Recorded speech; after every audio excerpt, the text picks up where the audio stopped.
Okay, അപ്പൊ നമ്മൾ burns ആണ് പഠിച്ചത് അല്ലേ? ബേൺസ് പഠിച്ചു. Now we have to see നമ്മൾ ബേൺ ഡെപ്ത് എന്ന് പറയുന്ന സാധനമാണ് നമ്മളിപ്പോൾ നേരത്തെ കണ്ടത്. അതായത് ഏതാ ഫസ്റ്റ് ഡിഗ്രി ബേൺ, അതായത് എപ്പിഡെർമിസിനെ മാത്രം അഫക്ട് ചെയ്യുന്നു. Second degree burn epidermis plus half of the dermis affect ചെയ്യുന്നു. Third degree burn skin plus subcutaneous, അതായത് epidermis dermis plus subcutaneous affect ചെയ്യുന്നു. Fourth degree skin subcutaneous muscle and bone. അപ്പോൾ ഇതാണ് burn depth എന്ന് പറയുന്നത്. Now we have to see about the burn size. Burn size എങ്ങനെയാണ് നമ്മൾ assess ചെയ്യുന്നത്? Burn size എങ്ങനെ നമ്മൾ അസസ് ചെയ്യുന്നത്? ബേൺ സൈസ് അസസ് ചെയ്യുന്നത് എങ്ങനെയാ? How we are assessing burn size? So we have mainly രണ്ട് ബേൺ സൈസ് എന്ന് പറയുന്നത്. നമ്മൾ ബേൺ സൈസ് എപ്പോഴും total body percentage of total body surface area ആണ് പറയുക അല്ലെ? Burn size is usually in the terms percentage of total body surface area. Total body surface area, that is TBSA നമ്മൾ പറയും, total body surface area. അതിനെ നമ്മൾ വളരെ specific ആയിട്ട് പറയുന്നത് എങ്ങനെയാണ്? Percentage TBSA. എത്ര ശതമാനം, ശരീരത്തിന്റെ എത്ര ശതമാനം ബേൺ എന്ത് ചെയ്തേക്കുന്നു, അഫക്റ്റ് ചെയ്തു എന്നുള്ളതാണ് നമ്മൾ എന്ത് പെർസെൻറ്റേജ് TBSA എന്ന് പറയുന്നത്. അതിന് നമ്മൾ യൂഷ്വലി യൂസ് ചെയ്യുന്ന ഒരു ഫോർമുലയാണ് what we call as rule of 9. Rule of 9 ആരാ പുട്ട് ഫോർവേഡ് ചെയ്തത്? റൂൾ ഓഫ് 9 ചിലപ്പോൾ ഇതിന്റെ പേര് മാറ്റി ചോദിക്കും. ആരാ put forward? It is put forward by Wallace. അതുകൊണ്ട് തന്നെ it is called as Wallace rule of 9 by Wallace. ഒരു ഫ്രഞ്ച് വേൾഡ് വാറിന്റെ സമയത്താണ് സാധനം വരുന്നത്. ഒരു ഫ്രഞ്ച് ഫിസിഷ്യനാണ്, ബൈ വാലസ്. അതുകൊണ്ട് ഇതിനെ എന്തെന്ന് പറയും? വാലസ് റൂൾ ഓഫ് 9 എന്ന് പറയും അല്ലെ? വാലസ് റൂൾ ഓഫ് 9 നമ്മൾ പറയാറുണ്ട്. Wallace rule of 9. Okay, so അപ്പൊ റൂൾ ഓഫ് 9. ഇനി ഈ റൂൾ ഓഫ് 9 എന്താണ്? എന്തുകൊണ്ട് ഇതിനെ റൂൾ ഓഫ് 9 എന്ന് പറയുന്നത്?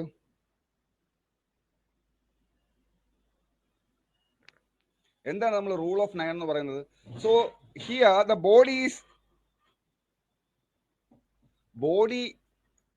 Is divided.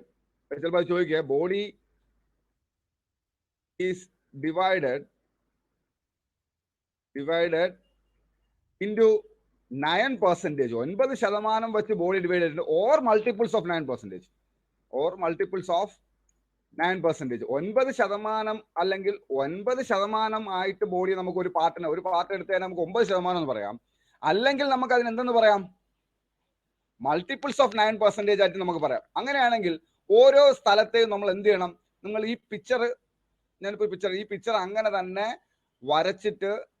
വരയ്ക്കാന്ന് വെച്ചാൽ എന്താണ്, ഒരു ഭയങ്കര ആർട്ടിസ്റ്റിക്കലായിട്ട് വരയ്ക്കണ്ട, എന്നാലും ഈ പിക്ചർ ഏകദേശം അങ്ങനെ തന്നെ വരച്ച് മാർക്ക് ചെയ്തിട്ടോളാം. ശരി, ഈ പിക്ചർ നമുക്ക് പിന്നെ കാണാം. നമുക്ക് ഓരോന്നായിട്ട് ഒന്ന് പറഞ്ഞു പോവാം, എന്നിട്ട് നമുക്ക് ലാസ്റ്റ് കാണാം പിക്ചർ. അങ്ങനെ ഫേസ് ആൻഡ് നമുക്ക് റൂൾ ഓഫ് 9 ഓരോന്നായിട്ട് എടുക്കാം. First one, face. Head. Anterior head എത്ര? പോസ്റ്റീരിയർ ഹെഡ് എത്ര? ആന്റീരിയർ ഹെഡ് എത്ര? പോസ്റ്റീരിയർ ഹെഡ് എത്ര?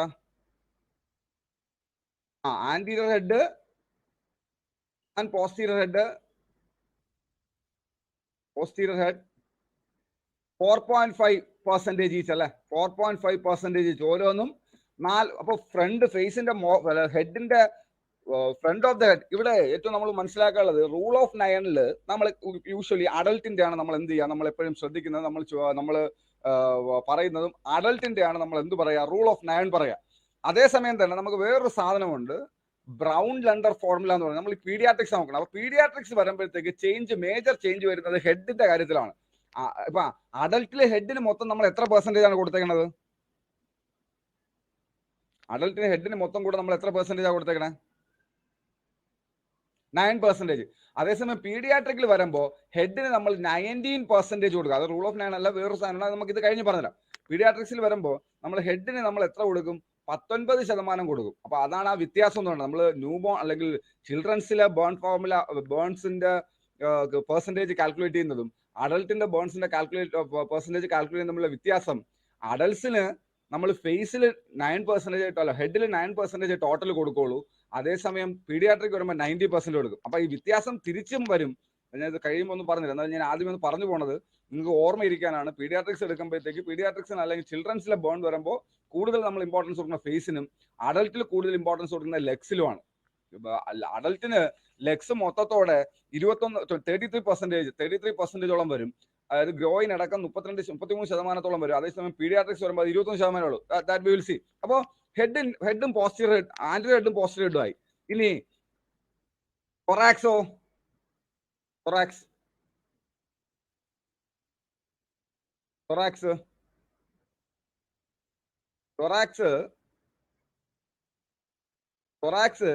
anterior thorax and posterior thorax, anterior thorax and posterior thorax, posterior 9 each.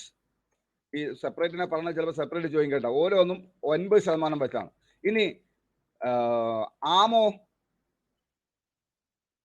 കൈകൾ, ആം എത്രയാണ്? Arm anterior 4.5%, posterior 4.5%. Anterior and posterior 4.5 each. അങ്ങനെയാണെങ്കിൽ ബോഡിയിലെ മൊത്തം ആം എടുത്തു കഴിഞ്ഞാൽ എത്ര പെർസെൻറ്റേജ് ഉണ്ടാകുമ്പോഴാണ് ടോട്ടൽ ആം? നമ്മൾ ആമിലാണ് പെർസെൻറ്റേജ് 18%. അതായത് ഒരു കൈ ആന്റീരിയർ 4.5, പോസ്റ്റീരിയർ 4.5, അങ്ങനെ രണ്ട് കൈയും കൂടെ ആകുമ്പോഴത്തേക്ക് 9, 9, 18, 18%. അപ്പോൾ ഒരാമിന്റെ ആന്റീരിയർ 4.5%, പോസ്റ്റീരിയർ 4.5%. അങ്ങനെ രണ്ട് ആമും കൂടെ നോക്കുമ്പോഴത്തേക്ക് എത്ര വരും? It is almost 18%. അപ്പൊ ആം അങ്ങനെയാണ്. ദെൻ അബ്ഡോമൻ എങ്ങനെയാ? Abdomen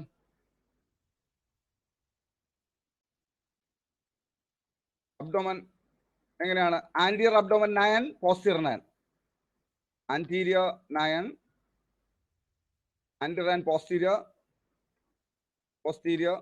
9 each. അപ്പോ ഈ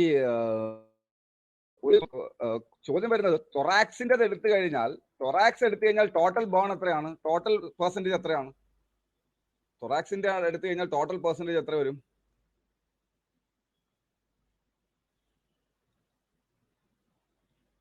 18% അല്ലേ? തൊറാക്സ്. അപ്പോ കുറച്ച് സ്പെസിഫിക് ആയിട്ട് നമുക്ക് വേണമെങ്കിൽ പറഞ്ഞു പോവാം. ഹെഡ് മൊത്തത്തിൽ 9% ഉള്ളൂ. ഹെഡ് മൊത്തത്തിൽ 9%. തൊറാക്സ് മൊത്തത്തിൽ എത്ര ശതമാനം? 18%. അതുപോലെ ആം മൊത്തത്തിൽ 18 ആണ്. 18%. So we can say both arms. ഇനി അബ്ഡോമൻ എടുത്താൽ ടോട്ടൽ എത്രയാണ്? 18% ആണ്. Anterior 18, anterior 9, posterior 9. ഇനി നമുക്ക് അടുത്തറിയാനുള്ളത് ലെഗ്സ് ആണ്. ലെഗ്സ് എങ്ങനെയാണ്? ആന്റീരിയർ എത്ര, പോസ്റ്റീരിയർ എത്ര?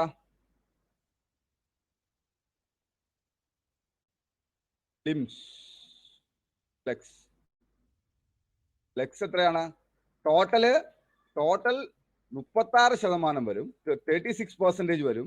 ആന്റീരിയർ ടോട്ടൽ 36% വരും. ആന്റീരിയർ ആൻഡ് പോസ്റ്റീരിയർ 9 ഈച്ച്, 9% വെച്ച്. Anterior 9%, posterior 9%. ഒരു കാലാകുമ്പോൾ 18%, രണ്ട് കാലം കൂടെ ആകുമ്പോൾ എത്രയായി? 36% ആം വരും. അപ്പൊ head total 9%, thorax total 18%, arms 18%, abdomen 18%, leg 36%. അപ്പൊ ഇനി മിച്ചമുണ്ട് 1%. എവിടെയാ? ഒരു 1% മിച്ചം വരും. അതെവിടെയാണ്? ഗ്രോയിൻ 1% അല്ലെ? ഗ്രോയിൻ 1%. 1% എന്താണ്? ഗ്രോയിൻ ആണ് അല്ലെ? So this is about rule of 9. ഇത് നിങ്ങൾക്ക് ഈ പിക്ചറിൽ കുറച്ചുകൂടെ വളരെ സ്പെസിഫിക് ആയിട്ട് കിട്ടും. അതായത് head 4.5, anterior head 4.5, posterior head 4.5, total 9%. Chest anterior chest 9, posterior chest 9. അപ്പോൾ തൊറാക്സ് എന്നോ പറയാം. അപ്പോൾ അങ്ങനെയാണെങ്കിൽ ടോട്ടൽ എത്ര ഉണ്ട്? 9% വരും. ടോട്ടൽ 18%. അബ്ഡോമൻ എടുക്കണമെങ്കിൽ അങ്ങനെ തന്നെ. Anterior abdomen 9%, posterior abdomen 9%, that is 18%. Arms എടുത്തു കഴിഞ്ഞാൽ ആന്റീരിയർ സർഫസ് 4.5, പോസ്റ്റീരിയർ സർഫസ് എത്രയാ? 4.5. അങ്ങനെയാണെങ്കിൽ ടോട്ടൽ ആംസിന്റെ സർഫസ് ഏരിയ എടുക്കുമ്പോഴത്തേക്ക് 18% വരും. ലെഗ്സ് വരുമ്പോഴത്തേക്ക് ഒരു ലെഗ് തന്നെ 18%. അതായത് ആന്റീരിയർ ലെഗ് 9%, പോസ്റ്റീരിയർ ലെഗ് 9%, മൊത്തം 36. രണ്ട് ലെഗും കൂടെ ആകുമ്പോൾ 36% വരും. ഇനി ഗ്രോയിൻ എടുത്തു കഴിഞ്ഞാൽ total it will become 1%. Clear?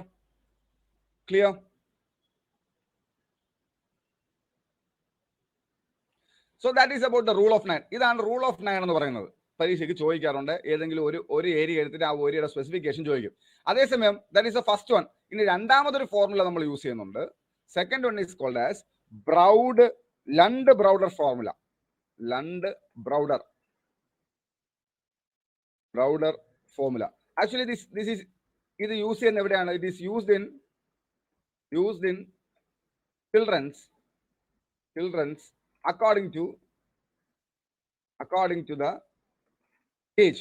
ഓരോ ഏജ് വൈസ് ഇതിൽ എന്തുണ്ട്? ഇത് എന്താണ്? ഇത് ഏജ് വൈസ് വ്യത്യാസമുണ്ട്. അപ്പോൾ ഓരോ വയസ്സ് കൂടുന്നതനുസരിച്ച് എന്ത് ചെയ്യും? വ്യത്യാസം വരുന്നതിനെയാണ് നമ്മൾ എന്തെന്ന് പറയുന്നത്? Lund-Browder ഫോർമുല എന്ന് പറയുന്നത്. So it is used in ചിൽഡ്രനിലാണ് ഉപയോഗിക്കുന്നത്. ഇതിന്റെ പ്രത്യേകത എന്താന്ന് വെച്ച് കഴിഞ്ഞാൽ ഹെഡിന് ടോട്ടൽ എത്ര പെർസെന്റേജ് ഉണ്ട്? Head is 19%, while leg is 21%. Okay, head അഡൽട്ടിലാണ് ഹെഡ് എത്ര പെർസെന്റേ ഉള്ളൂ? 9% ഉള്ളൂ. അതേസമയം അഡൽട്ടിൽ ലെഗ് എത്രയുണ്ട്? 36% ഉണ്ട്. Lund-Browderലേക്ക് വരുമ്പോൾ ഹെഡ് ന്യൂബോൺ അല്ലെങ്കിൽ ചിൽഡ്രൻസിൽ വരുമ്പോൾ ഹെഡിന് 19% നമ്മൾ എന്ത് കൊടുക്കും? വെയിറ്റേജ് കൊടുക്കും. കാരണം മുഖമാണ് അഡൽട്ടിൽ കൂടുതൽ ഇമ്പോർട്ടൻസ് കൊടുക്കുക. അതേസമയം ലെഗ്സ് ആണ് ആർക്ക് ഇമ്പോർട്ടൻസ് കൊടുക്കുക? ചിൽഡ്രൻസിൽ ഇമ്പോർട്ടൻസ് കൊടുക്കുക. Clear? So that is about ഇനി അടുത്ത നമുക്ക് അറിയാനുള്ളത് സിവിയറിറ്റിയെ കുറിച്ചൊന്ന് പറഞ്ഞു. Burn severity. മേജർ ബേൺസ് എന്ന് പറഞ്ഞാൽ എന്താണ്? തേർഡ് ഡിഗ്രി ബേൺ ഓവർ എത്ര ശതമാനം? 10% TBS. 10% ടോട്ടൽ ബോഡി സർഫസ് ഏരിയയേക്കാൾ കൂടുതലുള്ള ബേണിനെയാണ് വാട്ട് വി കോൾ ആസ് എന്തെന്ന് പറയാ? മേജർ ബേൺസ് എന്ന് പറയാം, അല്ലെ? മേജർ ബേൺസ് എന്ന് പറഞ്ഞാൽ എന്താണ്? 10% കൂടുതൽ ടോട്ടൽ ബോഡി സർഫസ് ഏരിയ ഉള്ളതിനെയാണ് നമ്മൾ എന്തെന്ന് പറയാ? മേജർ ബേൺസ് എന്ന് പറയാം. ഇനി second one is second degree burn. എത്ര ശതമാനത്തിന് മേളില്? Second degree burn above 25%, 25%. 25% TBS is called as in the major bone. അതുപോലെ തന്നെ all 4 degree bones, all fourth degree bones. എല്ലാ 4th degree ബേണിനെയും നമ്മൾ എന്തെന്ന് പറയും? We say it as എല്ലാ 4th degree ബേണിനെയും നമ്മൾ എന്ത് ബേൺ എന്ന് പറയും? എല്ലാ 4th degree ബേണിനെയും നമ്മൾ മേജർ ബേൺ എന്ന് പറയും. ഇതിന് താഴോട്ട് വരുന്ന അപ്പൊ തേർഡ് ഡിഗ്രി ബേൺ ബിലോ 10% നമുക്ക് എന്തെന്ന് പറയാം? മൈനർ ബേൺ എന്ന് പറയാം. അല്ലെങ്കിൽ second degree burn below 25% called as minor burn. അല്ലെങ്കിൽ അപ്പൊ ഫസ്റ്റ് ഡിഗ്രി ബേൺസ് എല്ലാം എന്താണ്?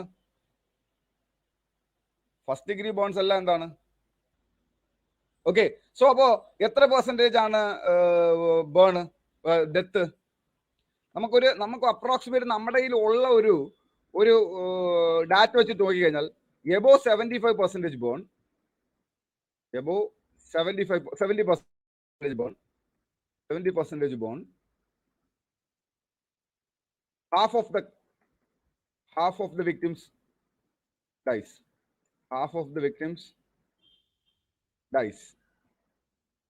70% മുകളിലാണ് ബേണെങ്കിൽ എന്ത് ചെയ്യും? പകുതി വിക്ടിംസ് എന്ത് ചെയ്യും? മരിക്കും. അതാണ് നമ്മുടെ കയ്യിലുള്ള സ്റ്റാറ്റിസ്റ്റിക്സ് വെച്ചിട്ട് നമുക്ക് പറയാൻ പറ്റുന്ന ഒരു ബേൺ സിവിയറിറ്റി അല്ലെങ്കിൽ ഡെത്ത് കോസ് ചെയ്യുന്ന ബേൺസിനെ കുറിച്ച് നമുക്ക് പറയാനുള്ളത്. സോ അപ്പോ നമ്മളിപ്പോൾ നമ്മൾ റൂൾ ഓഫ് 9 കണ്ടു, Lund-Browder ഫോർമുല കണ്ടു, സിവിയറിറ്റി. ഈ സിവിയറിറ്റി ഓർത്തോളെ. Major burn, third degree burn over 10% TBS, second degree burn over 25% TBS, and all 4 degree burns. അപ്പൊ ഇതിന് താഴെ വരികയാണെങ്കിൽ they all are minor burns. So now we have to see about another important thing, that is management of burns. Management of burn എന്ന് പറയുന്നത് എന്താണ്? So this is burn എന്ന് പറഞ്ഞ scenario നമ്മൾ എപ്പോഴും നമ്മൾ എന്ത് ചെയ്യുന്നതാണ്? നമ്മുടെ മുന്നിലേക്ക് വരാവുന്ന സാധ്യത. അതുകൊണ്ട് തന്നെ ഇവന്റെ ഫസ്റ്റ് എയ്ഡ് തൊട്ട് rehabilitative care വരെ എല്ലാം നമ്മൾ പഠിക്കണം. സോ അതുകൊണ്ട് തന്നെ management of burns can be divided into 3 phases. There are 3 phases for management. 3 phases ആണ് എന്തിനുള്ളത്? Burn management. First one is emergent phase or resuscitative phase. Emergent, or we can say it as in the resuscitative phase. Then second one is acute. Second one is acute or we can say it as in the wound healing phase. Wound healing phase. And third one is rehabilitative.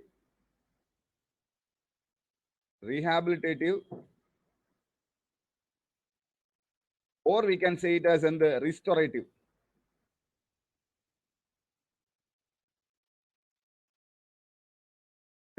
phase. അപ്പൊ 3 phase ആയിട്ടാണ് നമുക്ക് എന്ത് ചെയ്യാൻ പറ്റുന്നത്? Burn management നമുക്ക് we can divide it into 3 phases. ഇതിൽ തന്നെ emergent ഫേസിനെ നമുക്ക് വീണ്ടും രണ്ടായിട്ട് ഡിവൈഡ് ചെയ്യാം. Emergent phase first one is called as pre hospital care, അതായത് ബേൺ സൈറ്റിൽ വെച്ച് തന്നെ hospital care. And second one is hospital care.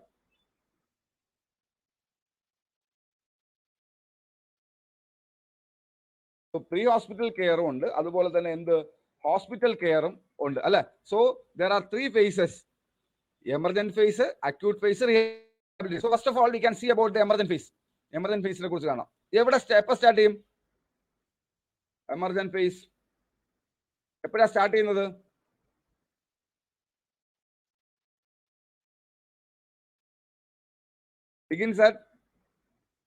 begins at time of injury അല്ലെ.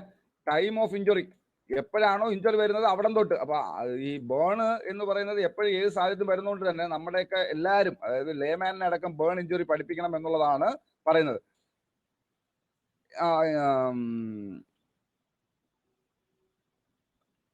എവിടെ എപ്പോ എൻഡ് ചെയ്യും? ആൻഡ് എൻസെറ്റ് എപ്പോ? And ends with fluid resuscitation. അല്ല, ആശുപത്രി എത്തുമ്പോ തീരൂലേ.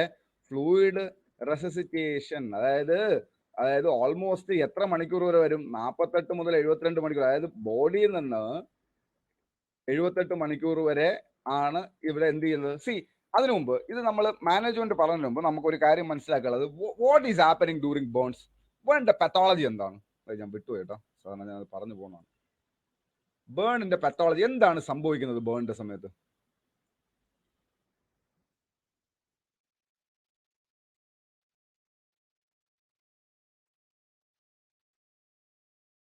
എന്താണ് burn? Fluid shift. Okay, fluid shift സംഭവിക്കുന്നു.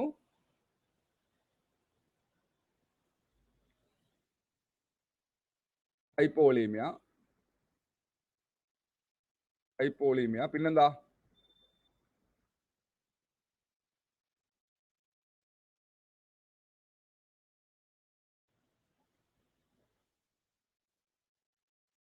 വാസോഡൈലേഷൻ. അതായത് നമുക്ക് ബോഡിയിൽ സംഭവിക്കുന്ന എന്താണ്? ബേൺ എന്ന് പറയുമ്പോൾ എന്ത് ചെയ്തു? യൂഷ്വലി വി നോ എന്താണ് ഇതൊരു ടെമ്പറേച്ചർ. ബേൺ ഇഞ്ചുറി വരുന്നണമെങ്കിൽ ടെമ്പറേച്ചർ എത്രയ്ക്ക് മേളിൽ പോകണം? ബേൺ ഇഞ്ചുറി വരണമെങ്കിൽ ടെമ്പറേച്ചർ എത്രയ്ക്ക് മേളിൽ പോകണം? So at A temperature greater than 44 degree, അല്ലെങ്കിൽ നമുക്ക് ഇത് അടുത്തൊരു ബോർഡ് ആയിട്ട് പഠിക്കും കേട്ടോ, ഇത് തൊട്ട് മുമ്പ് എഴുതിയിട്ടുള്ള സാധനമാണ്. പത്തോഫിസിയോളജി of burn.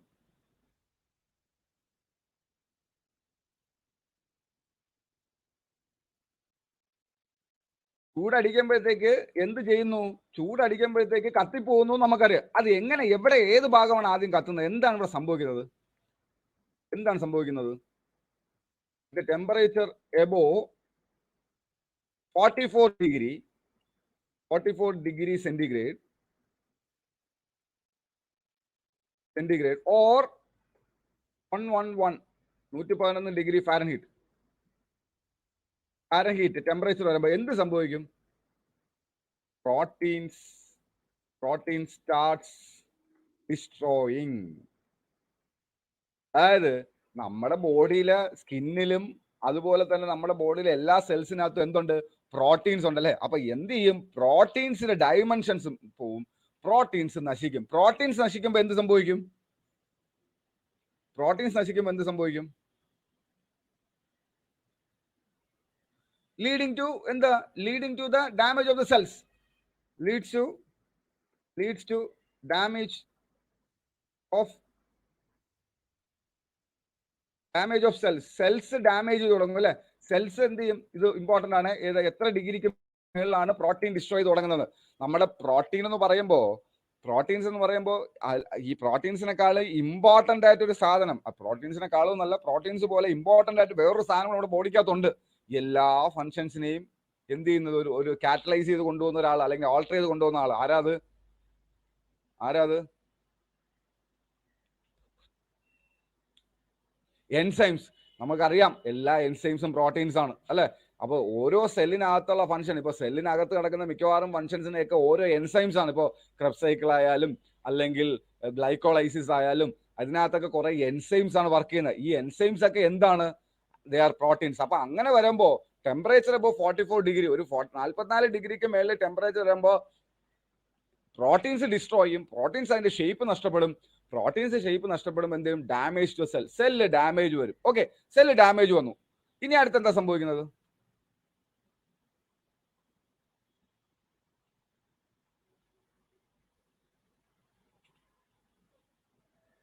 So it causes leakage of fluid from the leads to leakage of fluid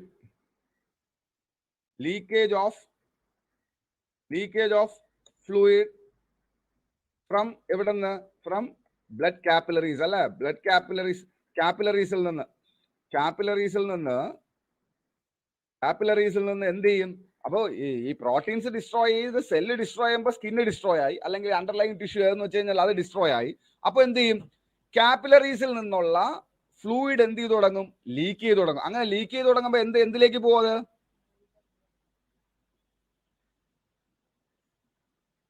leak ചെയ്ത് എന്തിലേക്ക് പോകും?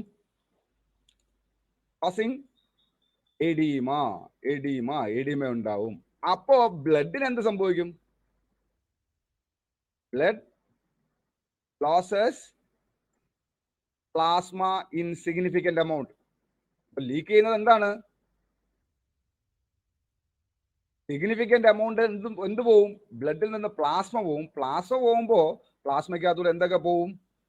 പ്ലാസ്മ പോകുമ്പോ ആൽബുമിൻ പോകുന്നതിനേക്കാൾ പ്ലാസ്മ പോകുമ്പോൾ കൂടുതൽ പോകുന്ന ഏതാണ്? ഇലക്ട്രോലൈറ്റ്സ്, ഫ്ലൂയിഡ് ഇലക്ട്രോലൈറ്റ് ഇംബാലൻസ് അല്ലെ. Leaking of plasma causing fluid electrolyte imbalance.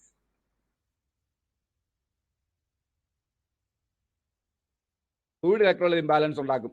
ഇനി ബ്ലഡ് കുറഞ്ഞു, അപ്പൊ എവിടേക്കൊക്കെ ഉള്ള ബ്ലഡ് സപ്ലൈ കുറയും? ബ്രെയിനിലേക്കുള്ള ബ്ലഡ് സപ്ലൈ കുറയും. ആദ്യം എവിടേക്കുള്ള ബ്ലഡ് സപ്ലൈ കുറയും? ഇപ്പൊ ബ്ലഡിന്റെ എമൗണ്ട് കുറഞ്ഞാൽ, ക്വാണ്ടിറ്റി കുറഞ്ഞു കഴിഞ്ഞാൽ ആദ്യം എവിടേക്കൊക്കെ ഉള്ള ബ്ലഡ് സപ്ലൈ ബോഡി പിടിച്ചു നിർത്തുക? Initially body shuts blood to GIT, gastro industrial tract and കിഡ്നിയിലേക്കും. അതായത് ബ്ലഡ് ഉള്ളത് തന്നെ പുറത്തേക്ക് പോകാതിരിക്കാൻ വേണ്ടി അവൻ കിഡ്നിയിലേക്കും ബ്ലഡ് അയക്കില്ല, GITയിലേക്കും അയക്കില്ല. GITയിലേക്ക് അയക്കാതെ വരുമ്പോൾ അത് എന്തിലേക്ക് പോവും? സ്റ്റൊമക്. ബ്ലഡ് എത്താതെ വരുമ്പോ ലീഡ്സ് ടു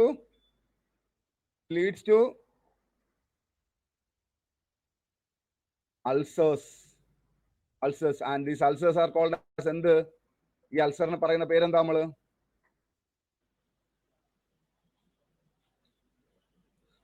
കേർലിംഗ്സ് അൾസർ.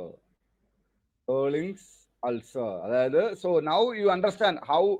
നമുക്കൊരു പ്രശ്നം ഉണ്ടായിരുന്നല്ലേ, എങ്ങനെയാണ് ഈ ബേൺസിൽ അൾസർ വരുന്നതെന്ന്. ഇതാണ് സംഭവം. ടെമ്പറേച്ചർ കൂടുന്നു, സെൽ ഡാമേജ് ആവുന്നു, കാപ്പിലറീസിൽ നിന്ന് ഫ്ലൂയിഡ് ലീക്ക് ചെയ്യുന്നു.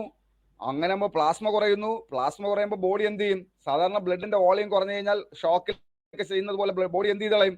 ബോഡി അപ്പോഴേക്കും ഈ GIT എപ്പോഴും ഉപയോഗിക്കുന്ന സാധനമല്ലോ. ഇപ്പൊ GITയിലേക്കുള്ള ബ്ലഡ് അങ്ങ് ഷണ്ട് ചെയ്യും. അതുപോലെ കിഡ്നിയിലേക്കുള്ള ബ്ലഡ് ഷണ്ട് ചെയ്യും. അപ്പൊ GITയിലേക്ക് ബ്ലഡ് എത്താതെ വരുമ്പോൾ GITയിൽ എന്തുണ്ടാവും? അൾസർ ഉണ്ടാവും. That is called Curling ulcer. അതുപോലെ തന്നെ കിഡ്നിയിലേക്ക് എത്താതെ വരുമ്പോൾ എന്ത് സംഭവിക്കും? Kidney leads to renal failure. Renal failure. കാരണം കിഡ്നിക്ക് ബ്ലഡ് കിട്ടാതെ വരുമ്പോൾ കിഡ്നി എന്തിലേക്ക് പോകും? ഫെയിലുവറിലേക്ക് പോകും. സോ ഇതാണ് ഒരു പെത്തോളജി ഓഫ് ബേൺ. ബേണിൽ സംഭവിക്കുന്നത് ഇങ്ങനെയൊക്കെയാണ്. മനസ്സിലായോ? അപ്പോ മേജർ പ്രശ്നം എന്താണ്? ഇപ്പൊ സെൽ ഡാമേജ് വന്നു, വി ക്യാൻ റീപ്ലേസ്, അല്ലെങ്കിൽ ഒരു ടിഷ്യൂ ഡാമേജ് വന്നു, വി ക്യാൻ അത് ഗ്രാഫ്റ്റ് ചെയ്യാം. ഇവിടെ മേജർ പ്രശ്നം വരുന്നത് എങ്ങനെയാണ്? മേജർ പ്രശ്നം എന്താണ്? ഇവിടുത്തെ മേജർ പ്രശ്നം leakage of the plasma leak ചെയ്യുന്നു, പ്ലാസ്മയ്ക്കകത്തുള്ള ഇലക്ട്രോലൈറ്റ്സ് നഷ്ടപ്പെടുന്നു, ബ്ലഡിന് ബ്ലഡ് കോളത്തിൽ നിൽക്കാൻ പറ്റാതാവുന്നു, ബ്ലഡിന്റെ ഓളിയം കുറയുന്നു. സോ അപ്പൊ എപ്പോഴും നമ്മൾ ഒരു ബേൺ മാനേജ്മെന്റ് നോക്കുമ്പോൾ ഇഞ്ചുറി സൈറ്റിനാണോ നമ്മൾ ഇമ്പോർട്ടൻസ് കൊടുക്കുക, അല്ലെങ്കിൽ നമ്മുടെ ഹോസ്പിറ്റൽ കെയർ വരുമ്പോൾ ഇഞ്ചുറി സൈറ്റിനാണോ ഇത് കൊടുക്കുക, അതോ ബ്ലഡ് ഓളിയത്തിനാണോ? ബ്ലഡ് ഓളിയത്തിനാണ്. പക്ഷെ അതേസമയം പ്രീ ഹോസ്പിറ്റൽ ഇവിടെ ഇത് മാത്രമല്ല, ഒരു സെല്ല് ഡാമേജ് വരുമ്പോൾ വേറെ എന്തൊക്കെ സംഭവിക്കും? ഒരു ബേൺ വരുമ്പോൾ ഇതിന്റെ സമയത്ത് വേറെ എന്തൊക്കെ സംഭവിക്കും? അത് നമുക്ക് കാര്യം അടുത്ത് പറയാം. ഇതിന്റെ കൂടെ അത്രയും കൂടെ കൺഫ്യൂഷനിങ് ആക്കണ്ട. അപ്പൊ നമ്മൾ പറഞ്ഞത് എമർജന്റ് ഫേസ് ആണ്. എമർജന്റ് ഫേസ് ഇഞ്ചുറി സമയം തൊട്ട് ഫ്ലൂയിഡ് റെസിസിറ്റേഷൻ വരെയാണ്.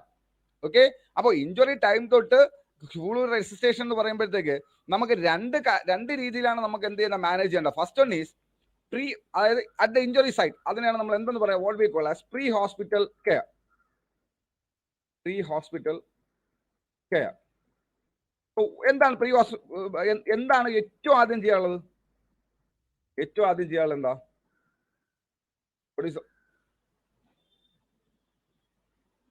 എന്താണ് ഏറ്റവും ആദ്യം ചെയ്യാനുള്ളത്? നമ്മളൊരു പേഷ്യന്റ്, ഒരു person he's at attack of burns, ഏറ്റവും ആദ്യം ചെയ്യാനുള്ളത് എന്താ? റിമൂവ് ദ പേഷ്യന്റിനെ ഷിഫ്റ്റ് ചെയ്യാൻ പോയി കഴിഞ്ഞാൽ നിങ്ങൾക്ക് ഇഞ്ചുറി ആവും. Remove the source of burn. Source of burn മാറ്റുക. പേഷ്യന്റ് നമ്മൾ ഷിഫ്റ്റ് ചെയ്യാൻ പോയി, തീയിൽ കത്തിക്കൊണ്ടിരിക്കുന്ന പേഷ്യന്റ് നമ്മൾ ഷിഫ്റ്റ് ചെയ്യാൻ പോയി കഴിഞ്ഞാൽ നമ്മളും കൂടെ എന്താവും? നമ്മളും കൂടെ കത്തും. അപ്പൊ ആ സോഴ്സ് ഓഫ് ബേൺ എന്ത് ചെയ്യുക? പിന്നെ ഈ ഗ്യാസ് ഒക്കെ പൊട്ടിത്തെറിച്ച് ആണ്, അല്ലെങ്കിൽ മണ്ണെണ്ണ സ്വന്തമായിട്ട് ഒഴിച്ചിട്ടൊക്കെ കത്തിക്കണമെങ്കിൽ നമുക്കൊന്നും വേറൊന്നും ചെയ്യാനില്ല. Remove the source of burn, അല്ലെ? സോഴ്സ് ഓഫ് ബേൺ മാറ്റുക. അപ്പോ ഒരു എന്താണ്, ബിൽഡിങ്ങിനകത്താണ് പെട്ടുപോയെങ്കിൽ അവിടെ നിർത്തേണ്ടി വരിക. ആത്മഹത്യ ചെയ്യുന്നവരെ കുറിച്ച് നമ്മൾ വലിയ ചിന്തിക്കേണ്ട, ഒരു കത്തിയെങ്കിൽ വിൽക്കട്ടെ, കുഴപ്പമില്ല. അല്ലാതെ വരുന്ന ഈ ബിൽഡിംഗ് എമർജൻസി ഫയർ വന്നിട്ട് അങ്ങനെയൊക്കെ വരുമ്പോഴത്തേക്ക് നമ്മൾ we have to try to stop the burn first. പേഷ്യന്റിനെ കൂൾ ചെയ്യുന്നതിനൊപ്പം തന്നെ നമ്മൾ എന്ത് ചെയ്യണം? ഇതൊക്കെ ഫ്രാക്ഷൻ ഓഫ് സെക്കൻഡ് കൊണ്ട് നടക്കാനുള്ള കാര്യം. എവിടെയാണോ സോഴ്സ്, ആ ബേണിന്റെ സോഴ്സ് ഏതാണ്, ആ സോഴ്സിനെ സ്റ്റോപ്പ് ചെയ്യുക. Then second one is cool the injured area. Cooling at ഹോസ്പിറ്റലിൽ കൊണ്ടുപോകണമെങ്കിൽ പലവട ചെയ്യാനുള്ളതാണ്. Cooling of injured area. എന്ത് വെള്ളം ഉപയോഗിക്കാം? Injured area using tap water. Tap water ഉപയോഗിച്ചാൽ മതി അല്ലേ? ടാപ്പ് വാട്ടർ ഉപയോഗിച്ച് നമുക്ക് എന്ത് ചെയ്യാം? We have to cool the injured area cool ചെയ്യുക. എത്ര സമയത്തിനകത്ത്? Within 1 minute of injury. അതുകൊണ്ടുള്ള ഗുണം എന്താ? 1 മിനിറ്റിനകത്ത് കൊടുത്താലുള്ള ഗുണം എന്താ?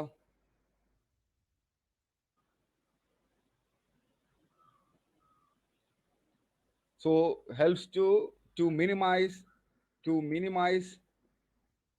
depth of burn. Depth of injury. Minimise the depth of injury. ഇഞ്ചുറിയുടെ ഡെപ്ത്, അതായത് 1 മിനിറ്റ് ഒക്കെ ആകുമ്പോഴേക്ക് പ്രോട്ടീൻ ഇങ്ങനെ ഡിസ്ട്രോയ് ചെയ്ത് തുടങ്ങിയുള്ളൂ. താഴോട്ട് പോകുന്നതിന് മുമ്പ് ഇഞ്ചുറിയുടെ ഡെപ്ത് കുറയ്ക്കാൻ വേണ്ടി വി ക്യാൻ ഐസ് വെക്കാവോ? ഇല്ല, ഐസ് വെക്കരുത്. ഫ്രോസ്റ്റ് ബൈറ്റ് അടിക്കും. ഐസ് വെക്കരുത്. സോ ടാപ്പ് വാട്ടർ നമുക്ക് ഉപയോഗിച്ച് എന്ത് ചെയ്യാം? നമുക്ക് വാഷ് ചെയ്യാം, അല്ലെ? ഇനി ക്ലോത്ത്സ് റിമൂവ് ചെയ്യാവോ? യെസ്, റിമൂവ് ചെയ്യാം. റിമൂവ് ചെയ്യണം.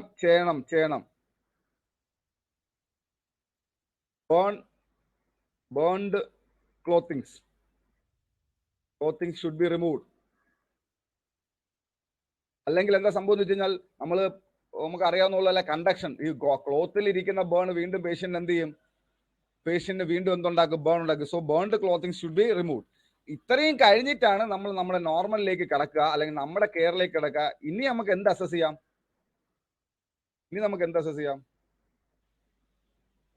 Assess airway, breathing and circulation.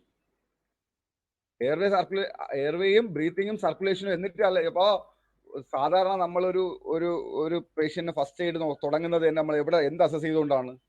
Airway assess ചെയ്തുകൊണ്ടാണ്. പക്ഷെ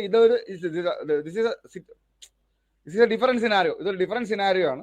ഇവിടെ നമ്മൾ എപ്പോഴും എന്താണ് ആദ്യം ആ ബേൺ സോഴ്സ് ഒഴിവാക്കാൻ ശ്രമിക്കുക. കാരണം ഒന്ന് രക്ഷിക്കാൻ പോയി നമുക്കും കൂടെ ബേൺ വന്നിട്ട് നമ്മളെയും കൂടെ ആരെങ്കിലും നോക്കേണ്ടി വരും. അപ്പൊ അതുകൊണ്ട് തന്നെ എപ്പോഴും ബേൺ സോഴ്സ് ഒഴിവാക്കിയതിന് ശേഷം നമ്മൾ കെയർ തുടങ്ങുക. എവിടെയാണ് ഇഞ്ചുറി വന്നത് അവിടെ ടാപ്പ് വാട്ടർ ഉപയോഗിച്ച് കൂൾ ചെയ്യുക. ദെൻ ക്ലോത്തും കൂടെ റിമൂവ് ചെയ്ത്, കാരണം വെച്ചാൽ ക്ലോത്ത് ഇരിക്കുകയാണെങ്കിലുള്ള പ്രശ്നം വെച്ചാൽ വീണ്ടും ഇഞ്ചുറി എന്ത് ചെയ്യാൻ സാധ്യതയുണ്ട്. നമ്മൾ എയർവേ നോക്കാൻ പോയി കഴിഞ്ഞാൽ ഈ ക്ലോത്ത് ഇരിക്കുന്നിടത്ത് വീണ്ടും ടെമ്പറേച്ചർ അകത്തേക്ക് പോയി കൂടുതൽ പ്രോട്ടീൻ നശിക്കാനുള്ള അല്ലെങ്കിൽ കൂടുതൽ സെൽ ഡാമേജ് ഉള്ള ചാൻസ് ഉണ്ട്. അപ്പോൾ സോ കത്തി നശിച്ച ക്ലോത്ത് ഉണ്ടെങ്കിൽ അതിനെ മാറ്റുക.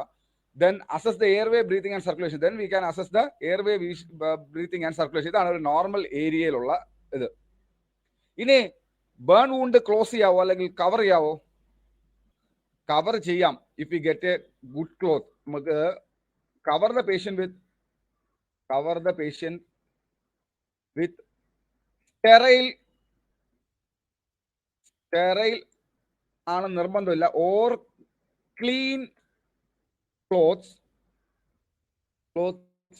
dipped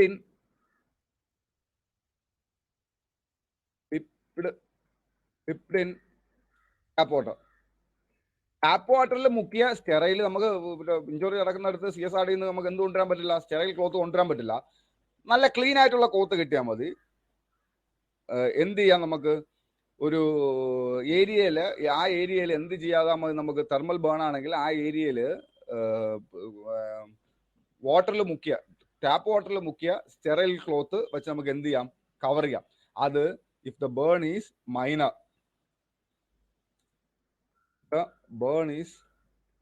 minor burn. Major burn ആണെങ്കിൽ ഇതൊന്നും ചെയ്യല്, എടുത്തുകൊണ്ട് വാരി പിടിച്ച് എവിടെ കൊണ്ടുപോവാ, ആശുപത്രി കൊണ്ടുപോകാം അല്ലെ. If the burn is minor. ഇനി ഒരു കെമിക്കൽ, ഇതിപ്പോ നമ്മളൊരു തെർമൽ ബേണിനെ കുറിച്ചല്ലേ പറയുന്നത്. കെമിക്കൽ ബേൺ ആണെങ്കിൽ എന്താണ് അവസ്ഥ? കെമിക്കൽ ബേൺ ആണെങ്കിൽ ഇൻ കെമിക്കൽ ബേൺ എന്ത് ചെയ്യും നമ്മള്?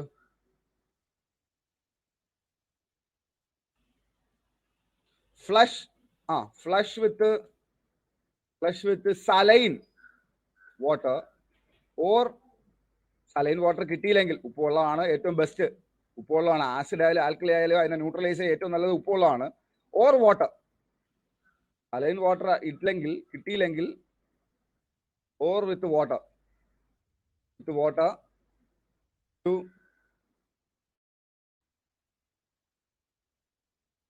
to remove chemicals റിമൂവ് ചെയ്യാൻ വേണ്ടി നമുക്ക് ഒന്നേ എന്ത് ചെയ്യാം, സലൈൻ വാട്ടർ ഇട്ട് കെമിക്കൽസ് റിമൂവ് ചെയ്യാൻ ഒന്നേ നമുക്ക് സലൈൻ വാട്ടർ ഇട്ട് എന്ത് ചെയ്യാം, വാഷ് ചെയ്യാം. സലൈൻ വാട്ടർ ബേൺ നടക്കുന്ന സമയത്ത് സലൈൻ വാട്ടർ ഒന്നും കിട്ടുന്നില്ല. അപ്പോൾ നമുക്ക് എന്ത് ചെയ്യാം, പച്ചവെള്ളം ഉപയോഗിക്കാം.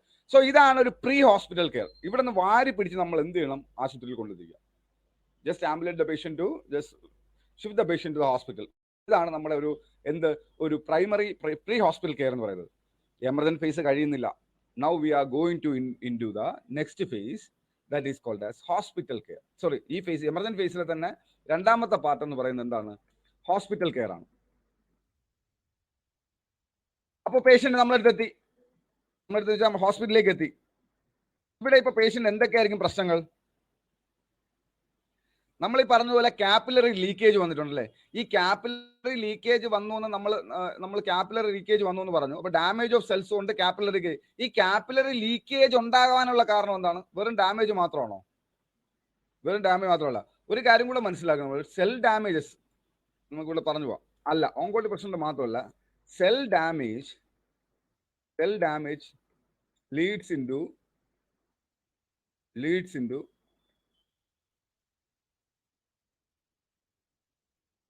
release of vasoactive substances like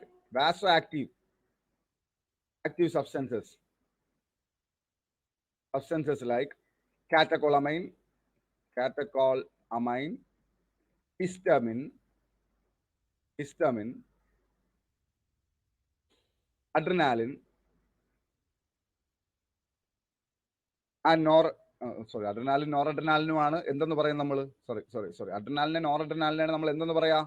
കാറ്റക്കോളമൈൻസ് എന്ന് പറയാം അല്ലെ. കാറ്റക്കോളമൈൻസ് എന്ന് പറയുന്നത് ആരാണ്? അഡ്രിനാലിൻ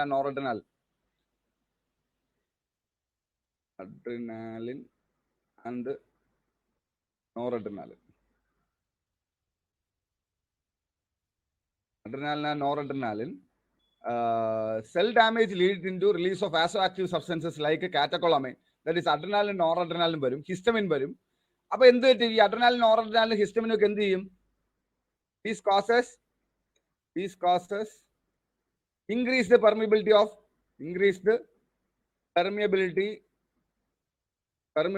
എന്ത്? Increased permeability of capillaries. അപ്പൊ അങ്ങനെയാണ് എന്ത് സംഭവിക്കുന്നത്? ഊസിങ്. അങ്ങനെയാണ് നമ്മൾ നേരത്തെ പറഞ്ഞത്. ഇത് അവിടെ പറയാനുള്ളതാണ്, ഞാൻ അവിടെ പറയാൻ വിട്ടുപോയതുകൊണ്ടാണ് ഞാൻ ഇവിടെ ഒന്ന് പറയുന്നത്. അതായത് എന്ത് സംഭവിക്കുന്നത്? ടെമ്പറേച്ചർ കൂടി പ്രോട്ടീൻസ് നശിക്കും. ആ പ്രോട്ടീൻസ് നശിക്കുമ്പോൾ തന്നെ സെൽ എന്ത് ചെയ്യും? ഈ നശിക്കുന്ന പ്രോട്ടീൻസ് നശിക്കുന്നതിനൊപ്പം തന്നെ സെല്ല് ഡാമേജ് വരുമ്പോൾ സെല്ലിന് എന്താണ് സംഭവിക്കുന്നത് മനസ്സിലാവൂല. സെൽ എന്ത് ചെയ്യും? പടപടെ അവിടെ ഇവിടെയൊക്കെ മെസ്സേജ് കൊടുക്കും. കാറ്റക്കോളമീൻസ് റിലീസ് ചെയ്യും, ഹിസ്റ്റമിൻ റിലീസ് ചെയ്യും. എന്ത് ചെയ്യും? വാസ്കുലർ പെർമിബിലിറ്റി, കാപ്പിലറി പെർമിബിലിറ്റി കൂടെ. കാരണം വെച്ചാൽ ഈ ഇഞ്ചുറി പറ്റിക്കുന്ന സ്ഥലത്ത് ബ്ലഡ് വന്ന് അവിടെ എന്ത് ചെയ്യണം? ബോഡി ഉദ്ദേശിക്കുന്നത്, ബോഡിക്ക് ബേൺ എന്ന് പറഞ്ഞാൽ അബ്നോർമൽ സിനാരിയോ ആണ്. ബോഡിക്ക് അറിയില്ല ബേൺ സംഭവിക്കുന്നു, ബോഡിക്ക് അറിയില്ല. ബോഡി എന്ത് ചെയ്യും? അവിടെ എന്തോ ഒരു ഇഞ്ചുറി വന്നു, അവിടെ ആ ഇഞ്ചുറിയെ മേക്ക് ഓവർ ചെയ്യണം, അല്ലെങ്കിൽ അവിടെ വൂണ്ട് ഹീലിംഗ് നടക്കണം, അല്ലെങ്കിൽ അവിടെ ബ്ലഡ് ക്ലോഡിങ് നടക്കണമെങ്കിൽ കൂടുതൽ ബ്ലഡ് അവിടെ എത്തണം. അങ്ങനെ ഉള്ളതുകൊണ്ട് എന്ത് ചെയ്യും? അവിടെ ഉള്ള പെർമിബിലിറ്റിയും കൂട്ടി കൊടുക്കും. അപ്പൊ എല്ലാം കൂടെ എന്ത് ചെയ്യും? ആ ബേൺ സൈഡിലേക്ക് വരും. ഓക്കെ, അപ്പൊ അങ്ങനെ വരുമ്പോഴത്തേക്ക് ഫ്ലൂയിഡ് എന്ത് ചെയ്തു?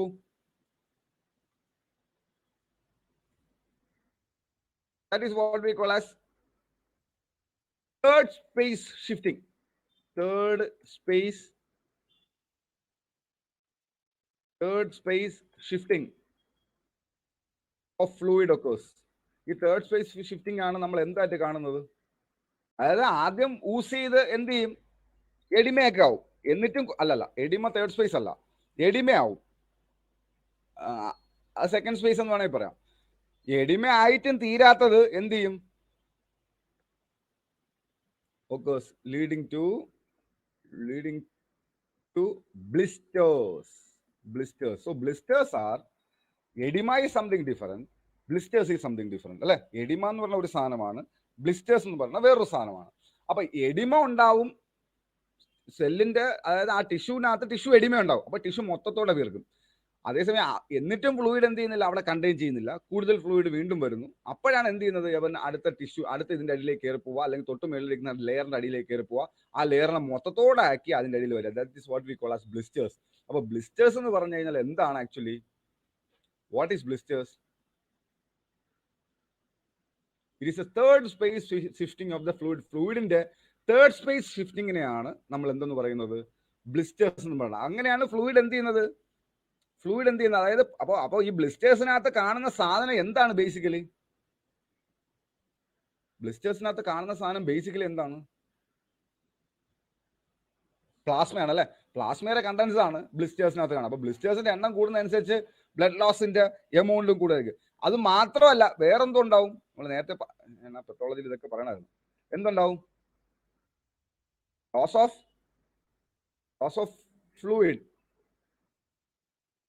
causes hypovolemic shock.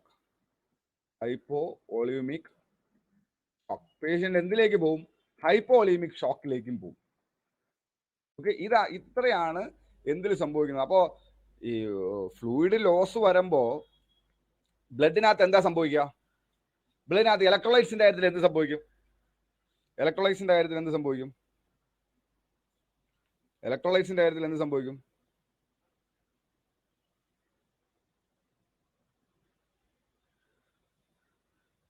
പൊട്ടാസ്യം എന്ത് പറ്റും?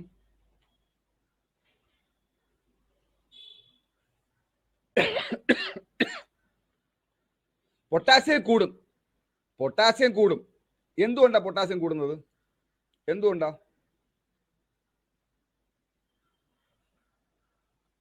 സെല്ലിനകത്ത് കൂടുതലുള്ള എന്താണ്?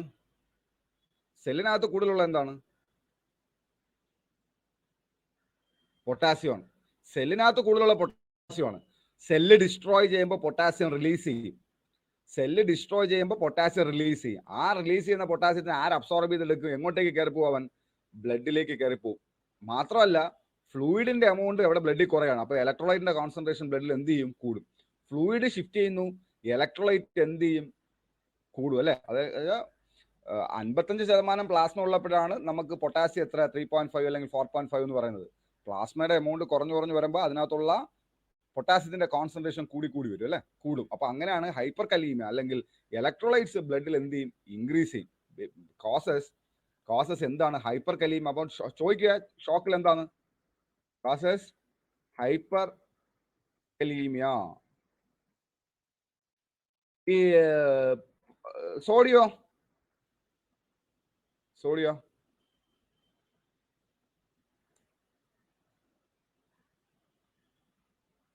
സോഡിയം എന്ത് ചെയ്യും, സോഡിയം കുറയും. കാരണം എവിടെ പുറത്ത് സോഡിയം കുറവാണ്, അതുകൊണ്ട് ആ സോഡിയം ഉള്ളത് എന്ത് ചെയ്യും, പുറത്തേക്ക് വരും. അപ്പോൾ ഹൈപ്പോ നട്രീമിയിലേക്ക് പോകും. അതായത് സെല്ല് ഡിസ്ട്രോയ് ചെയ്യുമ്പോഴും സോഡിയത്തിന്റെ എമൗണ്ട് കുറവാണ്, അപ്പൊ പുറത്തും സോഡിയം കുറവാണ്. അപ്പൊ ബ്ലഡിനകത്തുള്ള സോഡിയം എന്ത് ചെയ്യും, പുറത്തേക്ക്. കാരണം ഈക്വാലിറ്റി മെയിൻറ്റെയിൻ ചെയ്യാൻ വേണ്ടി ബ്ലഡിനകത്തുള്ള സോഡിയം പുറത്തേക്ക് ഷിഫ്റ്റ് ചെയ്യും. അപ്പോൾ ഹൈപ്പോ നട്രീം വരും. സോ ഇത് ഇമ്പോർട്ടൻ്റ് ആണ്, രണ്ടും ഇമ്പോർട്ടൻ്റ് ആണ്. പത്തോളജിയിൽ ഫ്ലൂയിഡ് ഷിഫ്റ്റ്, ഒന്ന് സെൽ ഡാമേജ് കാരണം ഉണ്ടാവുന്ന ഒരുപാട് പൊട്ടാസ്യം ഉണ്ടാവും. സെല്ലിനകത്ത് കൂടുതൽ പൊട്ടാസ്യമാണ്. എത്രയുണ്ട് സെല്ലിനകത്തുള്ള പൊട്ടാസ്യം? നോർമൽ സെല്ലിനകത്തുള്ള ഇൻട്രാ സെല്ലുലാർ ഫ്ലൂയിഡിലെ പൊട്ടാസ്യത്തിന്റെ ലെവൽ എത്രയാ? 145 മില്ലി ഈക്വലൻസ് പെർ ഡെസിലിറ്റർ ആണല്ലേ. 143 മില്ലി ഈക്വലൻസ് പെർ ഡെസിലിറ്റർ ആണ്. അതായത് ബ്ലഡിൽ 3.5 to 4.5 ഉള്ള സാധനം സെല്ലിനകത്ത് 143 ആണ്. അപ്പൊ എന്ത് ചെയ്യും, സെല്ല് ഡിസ്ട്രോയ് ചെയ്യുമ്പോൾ ഇതെല്ലാം കൂടെ അവിടെ റിലീസ് ചെയ്യും. ഇതെല്ലാം കൂടെ ചാടി അകത്ത് കയറും. എവിടെ? ബ്ലഡിനകത്തേക്ക് കയറും. അതേസമയം പൊട്ടാസ്യം പുറത്തേക്ക് പോകാനുള്ള കാര്യം എന്താണ്? സെല്ലിനകത്ത് അധികം പൊട്ടാസ്യം ഇല്ല, ഡിസ്ട്രോയ് ചെയ്ത് ഇപ്പോൾ സോഡിയം പുറത്തേക്ക് പോകാനുള്ള കാര്യം എന്താണ്? സെല്ലിനകത്ത് അധികം സോഡിയം ഇല്ല, സോഡിയത്തിന്റെ എമൗണ്ട് വളരെ നന്നായി കുറവാണ്. അപ്പൊ ആ സോഡിയം പുറത്തും കുറവാണ്. അപ്പൊ ബ്ലഡിനകത്താണ് സോഡിയം കൂടി നിൽക്കുന്നത്. 135 സോഡിയം നിൽക്കും. അപ്പൊ എന്ത് ചെയ്യും, ഡിഫ്യൂഷൻ കാരണം സോഡിയം എന്ത് പുറത്തേക്ക് വരും. നേരത്തെ എന്തുകൊണ്ടാണ് വരാത്തത്, അല്ലെങ്കിൽ നോർമൽസിൽ എന്തുകൊണ്ടാണ് വരാത്തത്? there is a membrane called as plasma membrane in the cell അല്ലെ. സെല്ലിൽ ഒരു പ്ലാസ്മ മെംബ്രെയിൻ ഉണ്ട്. ആവശ്യമുണ്ടെങ്കിൽ മാത്രമേ സോഡിയത്തിനും പൊട്ടാസ്യത്തിനും അകത്ത് കടത്തേയും പുറത്ത് കടത്തേക്ക് ചെയ്യുള്ളൂ. പക്ഷെ ഇവിടെ എന്ത് ചെയ്തു, പ്ലാസ്മ മെംബ്രെയിനൊക്കെ പോയി ഡിസ്ട്രോയ് ചെയ്തു.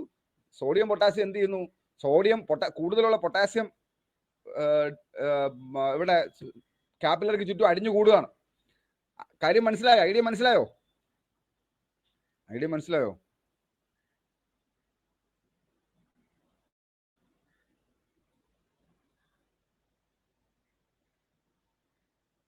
ഇനി ഫ്ലൂയിഡ് തെറാപ്പി. അപ്പൊ ഹോസ്പിറ്റൽ കെയറിൽ ഇനി നമുക്ക് അറിയാനുള്ളത് ഫ്ലൂയിഡ് തെറാപ്പി അല്ലെങ്കിൽ ഫ്ലൂയിഡ് റെസിസ്റ്റേഷൻ എത്ര പെർസെന്റേജിന് മുകളിലാണെങ്കിൽ സ്റ്റാർട്ട് ചെയ്യണം? Fluid റെസിസ്റ്റേഷൻ should be needed if burn area above എത്ര ശതമാനം? 15% TBS. 15% കൂടുതൽ ബേൺ ഏരിയ ഉണ്ടെങ്കിൽ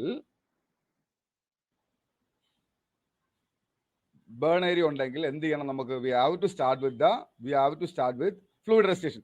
ഇത് മാത്രമല്ല, പിന്നെ എന്തൊക്കെയാ? ഇതാണ് ഫ്ലൂയിഡ് റെസിസ്റ്റേഷൻ സ്റ്റാർട്ട് ചെയ്യുക. ഇനി ആഡിക്വസി ഓഫ് ഫ്ലൂയിഡ്, അല്ലെങ്കിൽ ഫ്ലൂയിഡ് ഇപ്പോൾ 15% മുകളിൽ ബേൺ ഉണ്ട്, എത്ര ഫ്ലൂയിഡ് വേണം, അല്ലെങ്കിൽ ബേൺ ഫ്ലൂയിഡ് ആഡിക്വസി ആണോ എന്ന് അറിയാൻ എന്താ നമ്മൾ നോക്കുക?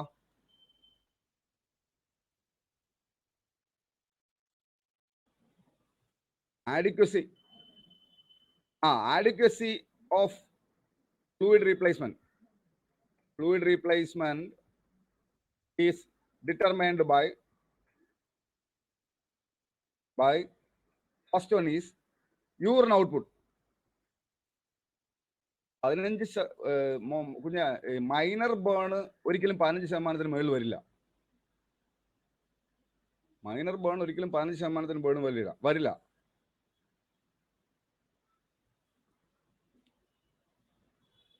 ഒരിക്കലും ഒരു ഫസ്റ്റ് ഡിഗ്രി ബേൺ 10% ഒരു ഫസ്റ്റ് ഡിഗ്രി ബേൺ വരില്ല.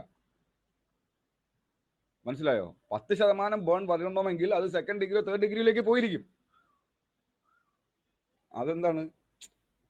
ഈ ഫസ്റ്റ് ഡിഗ്രി എപ്പിഡെർമിസ് മാത്രം ചെറുതായിട്ട് നശിക്കുന്നു. എപ്പിഡെർമിസ് കൂടുതൽ അല്ലെങ്കിൽ സർഫസ് ഏരിയ കൂടുന്നതനുസരിച്ച് ഡെർമിസും എന്തും പോകും. Adequacy of fluid replacement is determined. First one is urine output.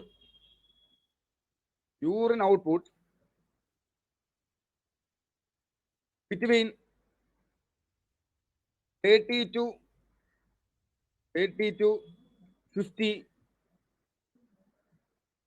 50 milliliter per hour. Headset പോയി നോക്കിയായിരുന്നോ? Urine output between 30 to 50 milliliter per hour.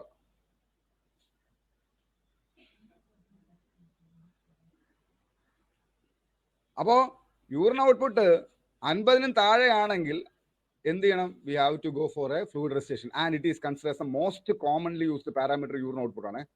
Most commonly used parameter.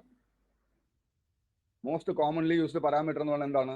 ഏതാണ്? യൂറിൻ ഔട്ട്പുട്ട് ആണ്. അപ്പോൾ urine output 30-നും 50-നും ഇടയിലാണെങ്കിൽ എന്ത് ചെയ്യണം? We have to go for a fluid resuscitation. ഇനി അടുത്ത മെഷർ എന്താണ്?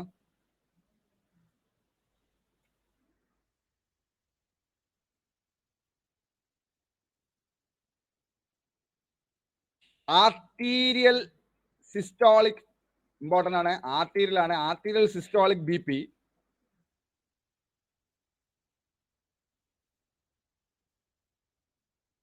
arterial systolic BP less than 90 mm of Hg.